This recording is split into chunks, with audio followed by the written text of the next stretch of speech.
Good morning, folks. Pretty shot of the eclipse from space here to get you ready for some bad news. You might remember Mad Dog Mona sent me correspondence that led me to call USGS a while back, and they eventually set out a press release.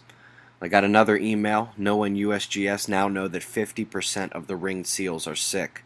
They have lung diseases, lesions outside and are extremely thin. There's still nothing anyone can do to make me believe this is not Fukushima. Such accidents are apparently much more likely to occur than we originally thought. Here are some of the danger zones, and our buddy Jill sent us this morning. We are one moment away from further catastrophe. It's a good read.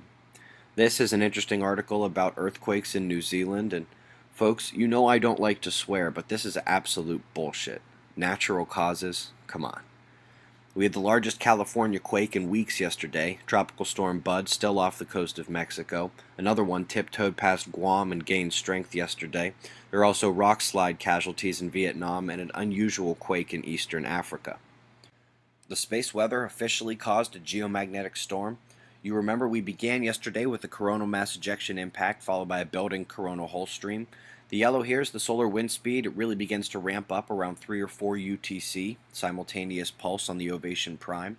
Solar wind speed does remain very high. You can see the spikes here. That disturbance is in the outer magnetosphere. Baseline resonance is strong. The induction magnetometer measures a little bit more inner magnetics. Each red spike here is a magnetospheric failure, requiring the ionosphere to work overtime, absorbing solar plasma. Solar activity is nil. We may have a coronal hole forming right here. Up north, the active regions are slightly magnetically complex, but filaments present the major threat.